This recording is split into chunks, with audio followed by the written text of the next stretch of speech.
potresti dirci che cos'è un maestro? Perché secondo me in quest'epoca c'è un po' di confusione. Sì, è vero, diciamo che è un termine che anche diciamo, nel periodo della buffata New Age è stato abbinato ad un sacco di cose. Non lo voglio dire in modo improprio, però è giusto, come dici, bisogna intendersi sui termini, perché secondo la scienza dello spirito un maestro di saggezza, come dire, indica un preciso livello evolutivo, e qualcuno che è stato incarnato all'interno del regno umano in ere precedenti e ha fatto tutto un percorso grazie al quale è arrivato ad essere qualche cosa di più. Noi sappiamo che il regno umano non è la fine di tutto, il percorso continua, e il regno immediatamente superiore, quello che viene chiamato il regno delle anime, il regno dei cieli, come lo chiama il Vangelo, cioè costituito da questi grandi esseri, e quindi un maestro di saggezza. Poi, se vogliamo andare nel tecnico, come ci ha insegnato la teosofia, vuol dire un essere che ha raggiunto la quinta iniziazione.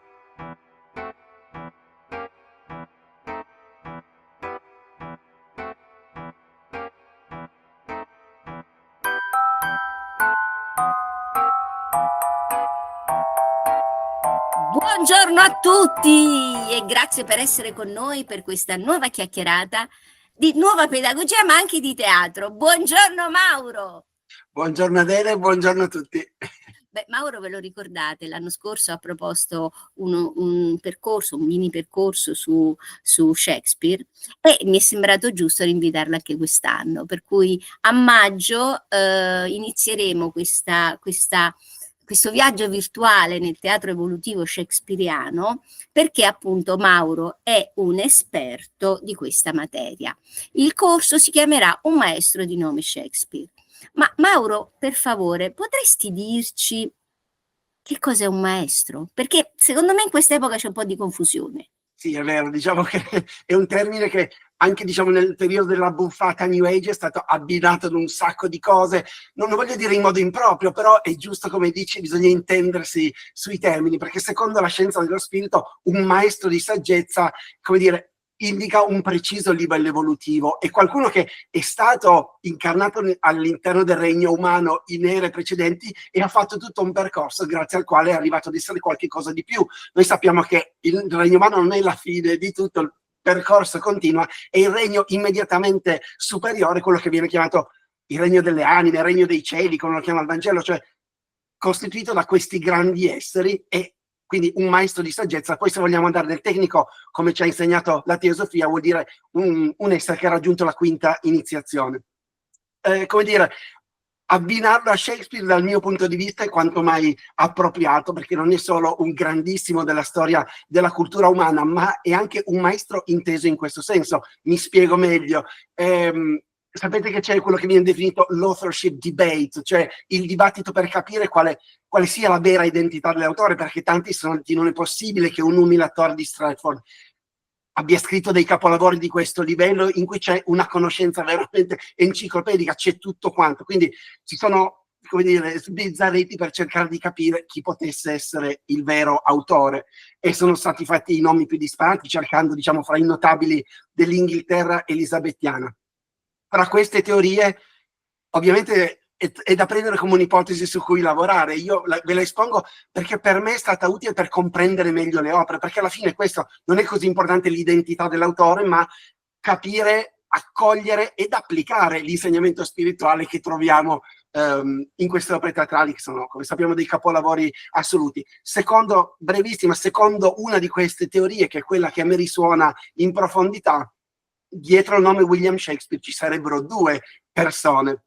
Come dire, ci sono l'autore e l'attore, che sono due diversi. Quindi è esistito sicuramente un attore di Stratford di nome William Shakespeare, che è stato il tramite per portare queste opere, come dire, fare in modo che venissero messe in scena, ma l'autore è Sir Francis Bacon, Lord Chancellor of England, il cancelliere d'Inghilterra, che, questo lo dice esplicitamente la scienza dello spirito, è stata una delle incarnazioni del maestro Rakozzi, il maestro di settimo raggio, che tra l'altro è il raggio dell'era dell'Acquario, insomma, nella quale stiamo, uno dei raggi principali dell'era nella quale stiamo entrando. Quindi, per dire, il teatro, poi lo affronteremo, è proprio un'espressione del settimo raggio, perché è una forma di rituale straordinario. Quindi, per dire che davvero il teatro, nell'era in cui stiamo entrando, avrà una funzione fondamentale, ed è una responsabilità, credo, di tutti noi, di chi lo ama, di chi lo fa, riportarlo alla sua funzione originaria, che è proprio quella di essere uno strumento per trasmettere le verità spirituali e quindi illuminare le coscienze. Sì, ho un'altra domanda, sempre riguardo al maestro, ma i maestri, a parte che vedo dietro di te Bach, Mozart, Ah, poi sì. tu sei stata al mio spettacolo su Dante, insomma,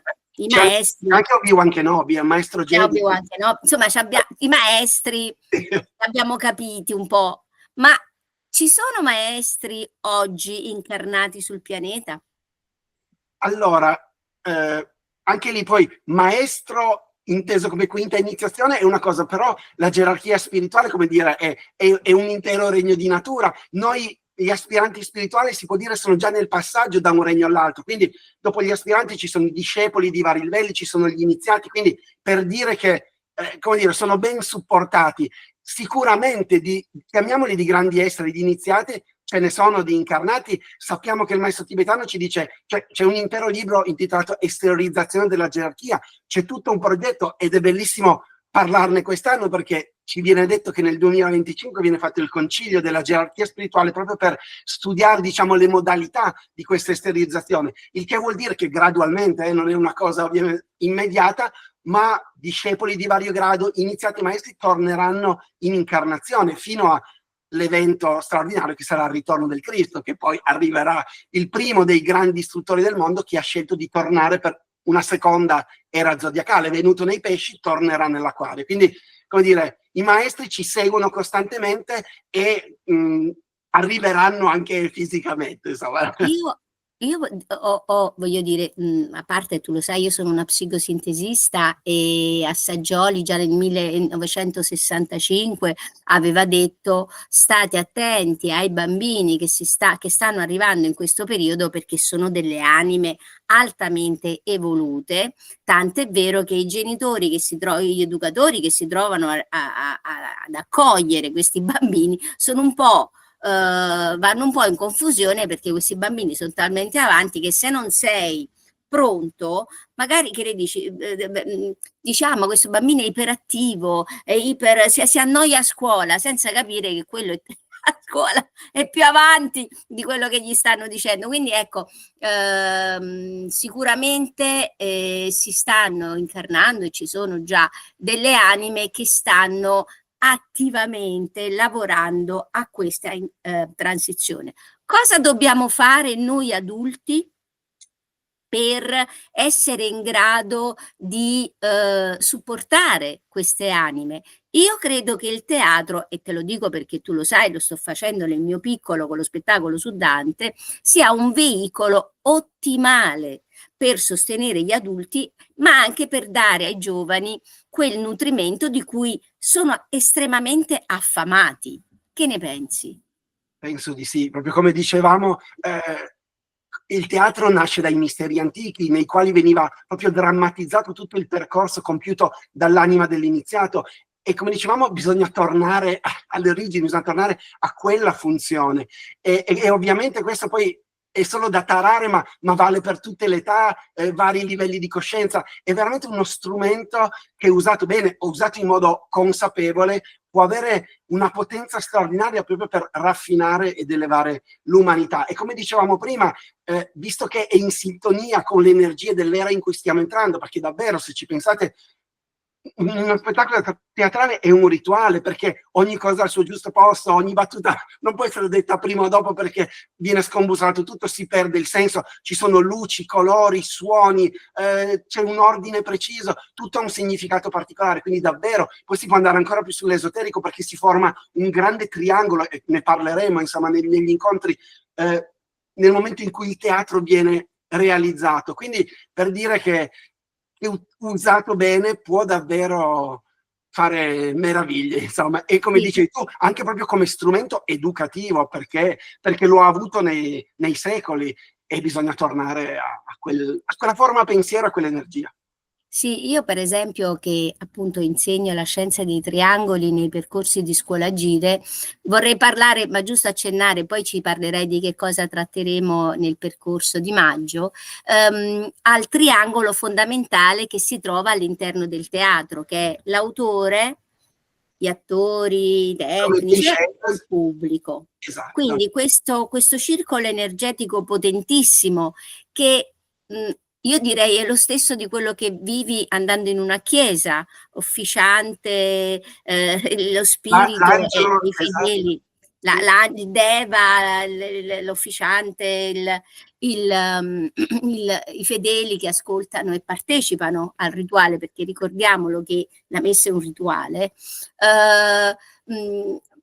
la forza, ecco perché dobbiamo stare attenti anche a non cadere nella dicotomia di una scienza duale, no? Appunto tu pensi il teatro, gli attori e il pubblico, no, perché nella dualità non c'è circolazione di energia, cosa che c'è invece in una formazione triangolare. Volevo solo accennare questo per farvi capire un po' a cosa andremo incontro, ai segreti che troveremo facendo il percorso con Mauro, che poi lo applicherà alle opere shakespeariane che tratterà durante questi incontri. Per cui accennaci proprio qualcosina sui temi, per esempio sul meraviglioso tema, tu lo sai, io sono una tua fan, sul meraviglioso tema del femminile nel teatro shakespeariano, cioè i personaggi femminili, tranne nella Bisbetica Domata, non sono altro che l'anima del protagonista, no?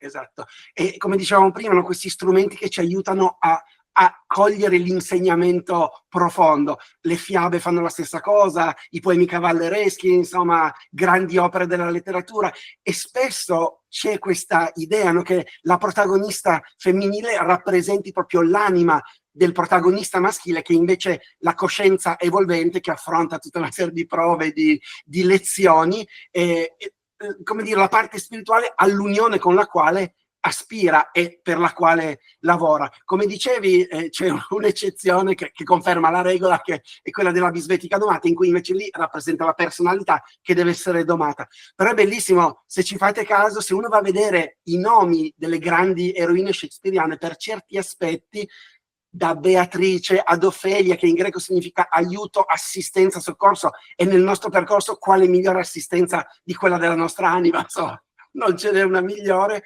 Caterina, la purezza, insomma ci sono tante Cordelia, il cuore, per dire che ci sono veramente tutta una serie di sfumature che rimandano a quest'idea, come se fossero le tante facce del diamante dell'anima. Bene, tra l'altro sei anche autore di un libro, Alchimie Celesti, che tratta appunto le opere da questo punto di vista, diciamo, di ricerca spirituale. Ma hai in cantiere altri lavori, Mauro? In realtà sì, al momento però non tanto legati al teatro, è un'altra cosa, Bene, poi ve lo bene. racconterò. Beh, no, bene, perché io pure ti volevo chiedere, quest'anno facciamo Shakespeare, ma l'anno prossimo volevo proporti se ci tieni qualche lezione su Mozart esoterico. Allora, su Mozart in generale, come dire, è una cosa enorme, però per dirvi una cosa che avrei già pronta, lì è proprio solo un incontro, però se vi va sono ben contento di farlo, ed è relativo a quella che dal mio punto di vista, come dire, è una delle vette assolute e sublimi di tutta l'arte occidentale, ed è forse la più profonda delle opere di Mozart, che sapete, in genere sì? Che per caso è il flauto magico? Ma guarda un po', come dire, io so a memoria, perché, e tra l'altro il fatto di aver scelto di studiare il flauto per me è dato anche da quello, perché c'è un momento in cui Pamina dice suona il flauto magico, e io sentendo questa cosa ho sempre voluto dire sì, voglio essere capace di dire sì, lo suono, ed è per quello che l'ho studiato. No, e certo, il flauto magico è veramente, come dire, è una delle rappresentazioni più alte e armoniose, diciamo, del cammino iniziatico che attende ogni essere umano. Quindi, se vi fa piacere, facciamolo. Sì, sì, perché avere questo tipo di sguardo che va oltre il velo dell'apparenza della musica, cioè, ma capito che uno si ferma sulla storia, invece se riesce ad alzare questo velo, vedi che dietro ci sono universi, cioè, sono cose che studi per 30 anni per capire tutti i dettagli, i messaggi che sono nascosti dietro il personaggio, dietro quelle parole, dietro quelle azioni, dietro la scelta, che ne so, di esseri soprannaturali. Un mondo, un mondo, un mondo, un mondo che ti si apre. Tra l'altro, ecco, ti accorgi subito, cioè ti accorgi subito se fai determinati percorsi e ascolti anche poi magari, che ne so, degli autori contemporanei, ti accorgi subito della diversità, ma non della diversità dello stile musicale, no, della diversità della vibrazione energetica che ti dà quella determinata canzone. Poi, per carità, ci sono sicuramente anche degli autori che, anzi, io credo che non voglio profetizzare nulla, ma sento che magari ci saranno sempre più giovani musicisti che faranno delle proposte più spirituali riguardo, cioè, non faranno sicuramente trap o robe varie, però faranno delle proposte adatte al linguaggio della nostra epoca, ma che abbiano un sottofondo Sì. un pochino più sostanzioso. Anche al di là del trap, ma anche solo nella musica classica. Adesso spesso si fanno queste cose, no? Che magari in un concerto, proprio per far conoscere cose nuove, per renderlo un po' diverso, per non fare sempre le solite cose, c'è questo che magari nella prima parte ci sono autori contemporanei e poi nella seconda un super classico, come può essere la quinta di Beethoven, cose del genere. Però a volte immagino che per i giovani compositori possa essere motivo d'orgoglio, sono nello stesso programma in cui c'è Beethoven.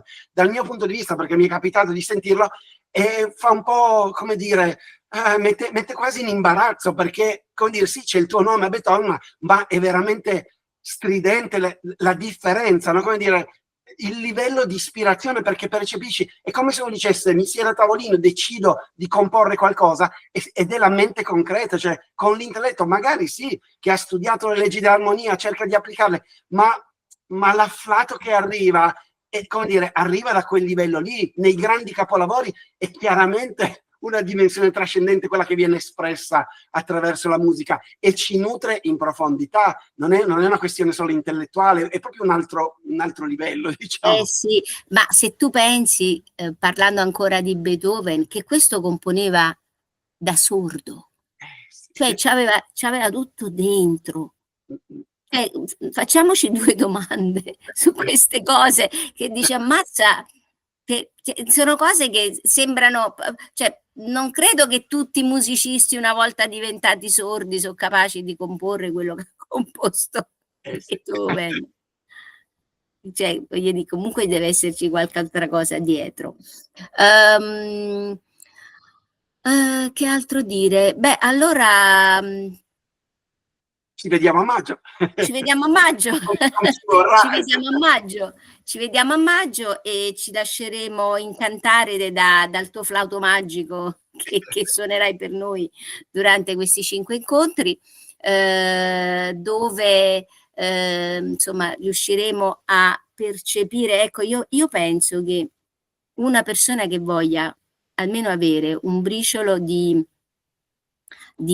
perché tante persone mi chiedono cos'è il teatro evolutivo, no?